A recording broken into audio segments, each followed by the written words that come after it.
Bueno, pues continuamos en este programa y particularmente como si de una estación de penitencia se tratara, pues aquí avanzamos en este recorrido cuaresmal con el que todas las semanas tenemos una cita precisamente con la historia y con ella, con Adela Estudillo. Adela, bienvenida de nuevo. ¿Qué tal? Buenas tardes. Gracias.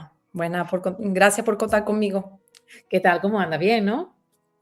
Bien.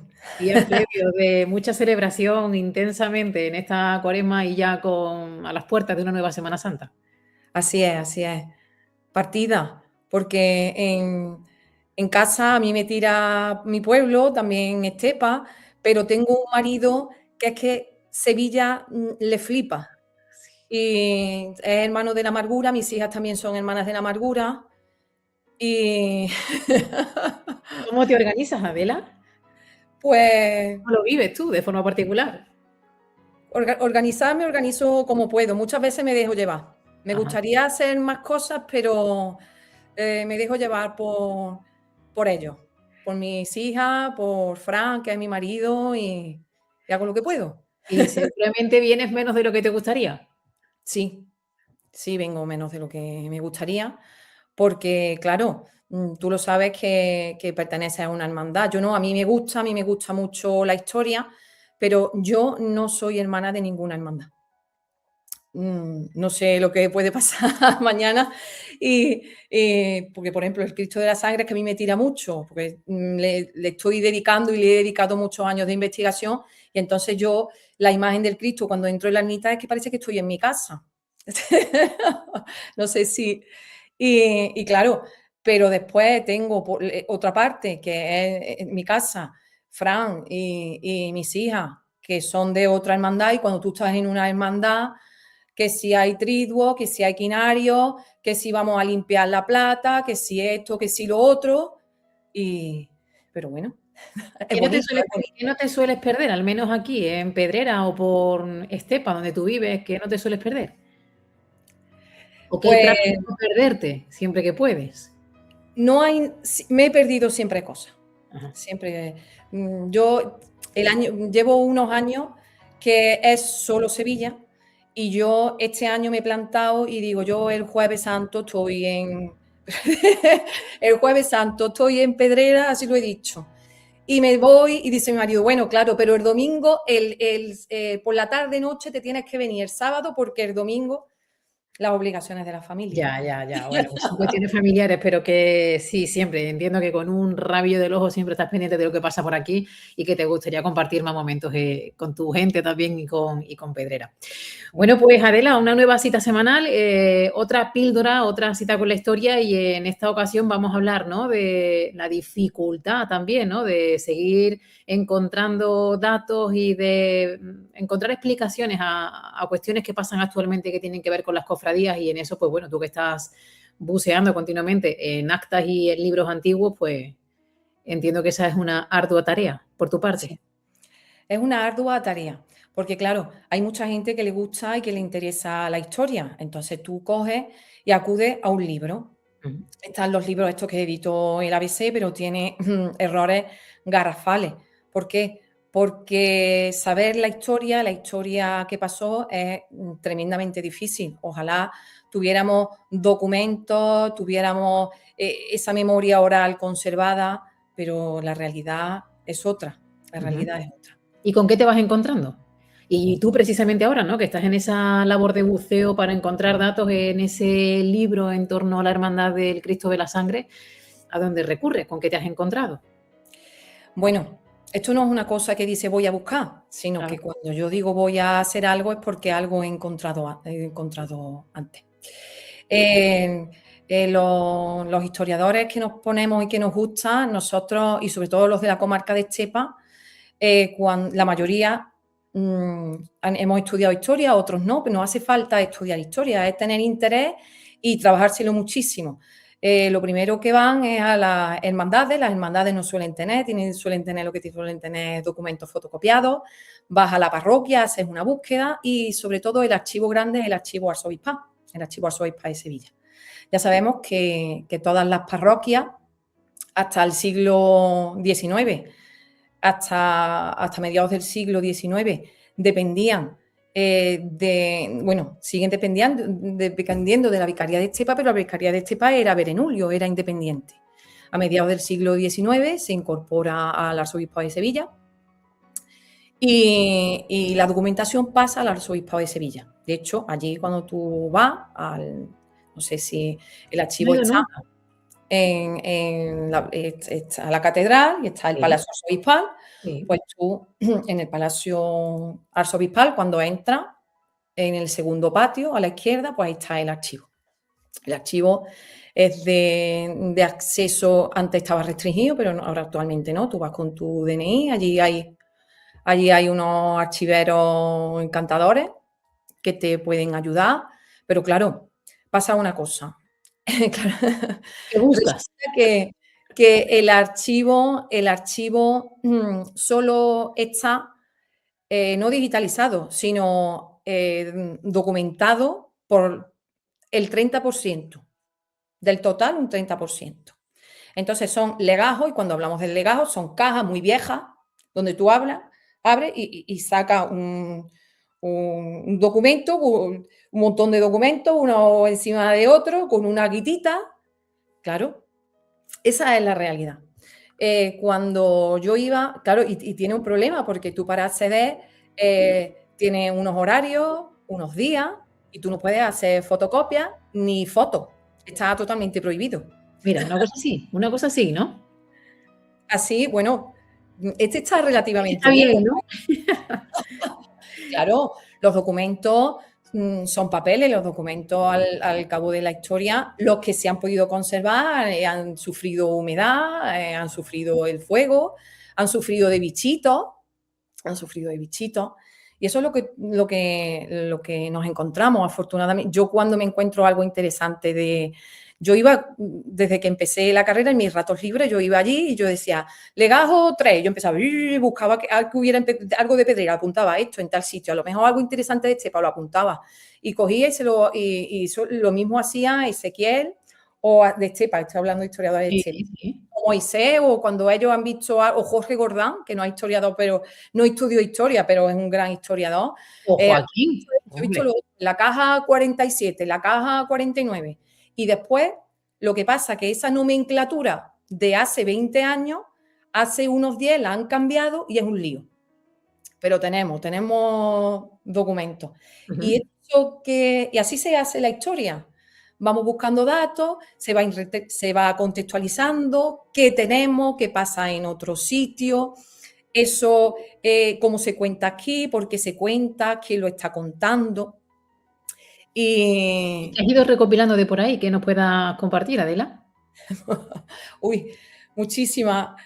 Hay muchas cosas, muchas cosas. Mira, el documento, por centrarme un poco, el documento que has compartido es un libro antiguo, un libro de actas de la Cofradía de la Veracruz y Sangre de Cristo de Pedrera, que se conserva en el archivo parroquial de Pedrera. Y es casi un milagro, porque este tipo de documentos, las actas, hoy en día, pues las hermandades tienen su cuidado de que se conserven en el archivo, en su casa hermandad o en determinado lugar en la parroquia, pero antes no.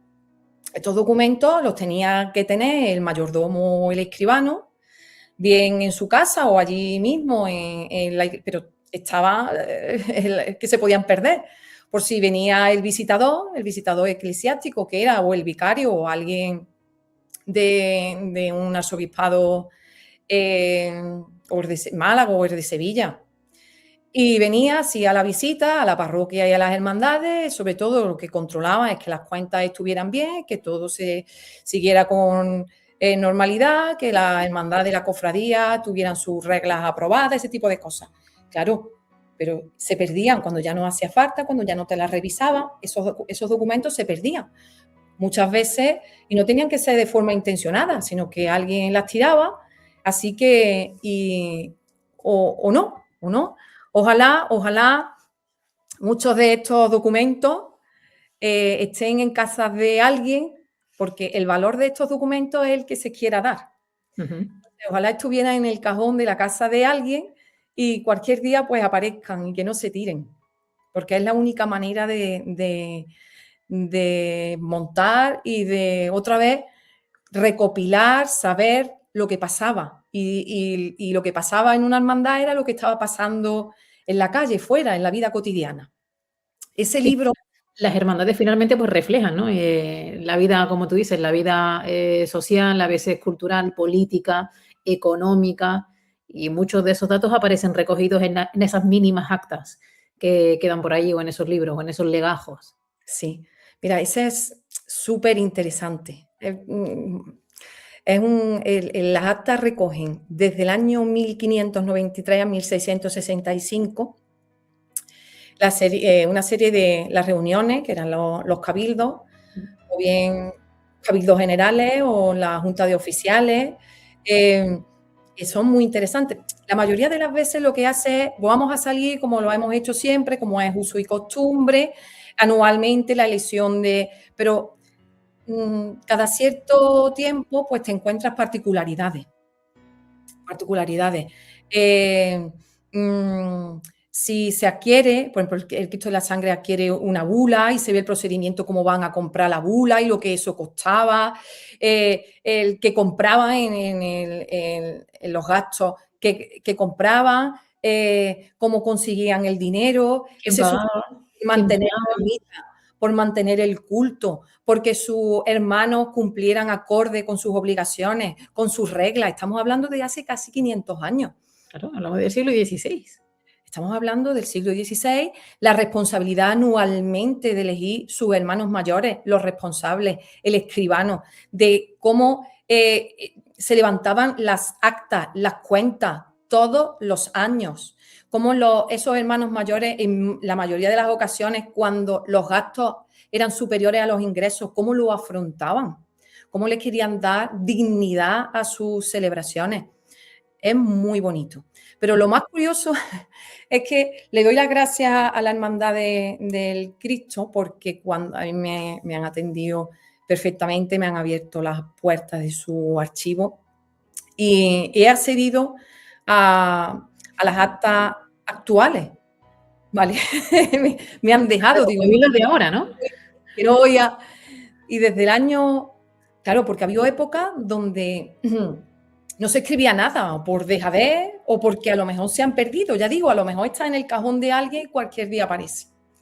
Y cómo, y le voy a dar las gracias, y el futuro se lo dará el próximo historiador, si las actas esas no se pierden, como a partir desde el año 2000, 2002, 2003, Asunción Gómez registra, en esas primeras actas, registra todo, no solo los cabildos, sino los acuerdos, a lo que han llegado, y qué bonito y qué forma de redactarlo tan bonito. Digo, mira, seguramente ella no leyó, no las ha leído estas actas del siglo XVI, XVII, y la forma de proceder es la misma.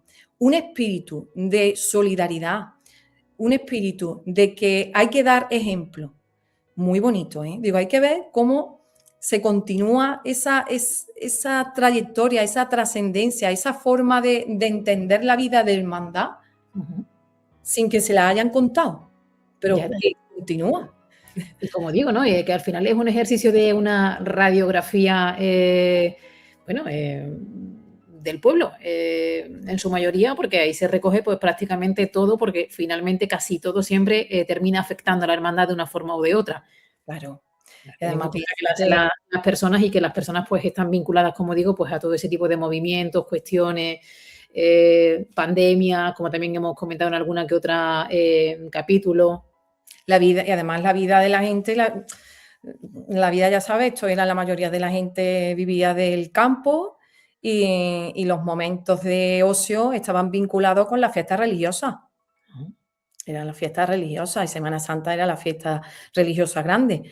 Aunque, por ejemplo, mucha gente no lo sabe, que una gran fiesta grande de finales del siglo XVI y XVII de la Hermandad del Cristo de la Sangre era la fiesta de la Cruz de Mayo.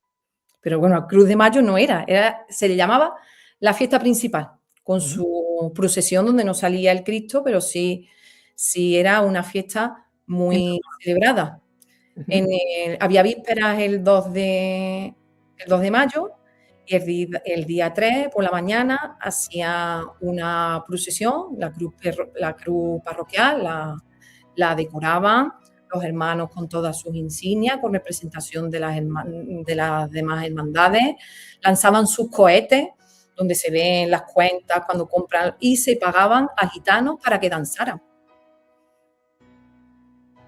Se pagaban a los gitanos, y después de la procesión, que sería, supongo, porque eso no viene registrado, en torno al Llano del Santo Cristo, como se le llamaba, y había una misa con su sermón, y después pues había un ágape, donde se compartían lo de los ágapes, una Es tradición. una cuestión que no ha cambiado tanto. Nos cambiado, y después su ágape, y vienen las cuentas, el gasto que se ha hecho en invitar a los músicos, que se llamaban la chirimía, que estamos hablando de hace tantísimo tiempo. Y qué cosa tan bonita. Y esto dio, de hecho, hubo problemas con los párrocos de aquella época, porque ellos querían que esa fiesta se realizara en la iglesia y no en la ermita. Entonces, en el archivo arzobispal, pues me he encontrado varios pleitos sobre este tema. Entonces, el párroco argumentaba que era necesario que se hiciera en la parroquia, no en la ermita, porque la parroquia era más grande, se podía atender mejor, y luego después, en ese pleito, aparecen los testimonios de los hermanos, que cómo le va a quitar la fiesta principal a la hermandad, que tenía que celebrarlo en su ermita. Además, en la ermita estaba más abierta a todos, donde por allí pasaban ganaderos y agricultores de otros lugares que querían tanto. Y al final yo llego a la conclusión que eso era dinero. ¿Por qué? Porque la gente daba limosna, y esas limosnas las necesitaba la hermandad para poder mantener el culto y su ermita. Las hermandades siempre han sido pobres, y tienen que recibir limosna. Si no reciben limosna, ¿cómo iban a sobrevivir? Sí. Y los párrocos, pues, Los si gastos. eso se celebraba en la parroquia, pues las limosnas las recibía la La parroquia, parroquia. en la iglesia. En En fin. este sentido. Adela, qué interesante siempre todo lo que nos traes. Pues yo te emplazo, vamos llegando, como yo decía, ¿no? A casi poner esta cruz de guía de nuevo y empezar a llamar a la puerta para guardarla. Nos queda un último capítulo, así que te emplazo ya la semana que viene a que nos veamos, a que cerremos esta cita con la historia y bueno, pues a que nos sigas ilustrando, ¿no? Y alumbrando con todo lo que tiene que ver con nuestro pasado más reciente.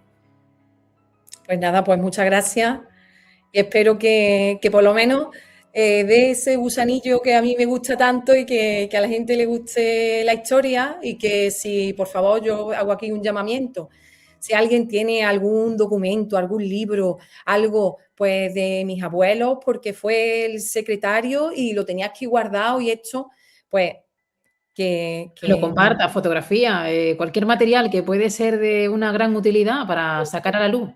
que no Todo se, que no se pierda, que no se pierda. que no se pierda. Eso vamos a intentar entre todos.